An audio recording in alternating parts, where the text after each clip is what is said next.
how to edit and change your password on Notion. Easy and quick. Hello guys, in today's video I'm gonna show you how to edit it and change it. First open your browser and then click settings and members, and now once you're here click my account,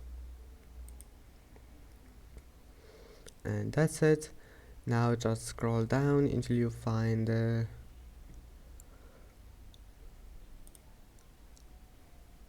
and now just type your old password here and then new password,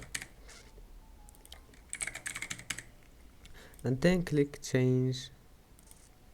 Wait,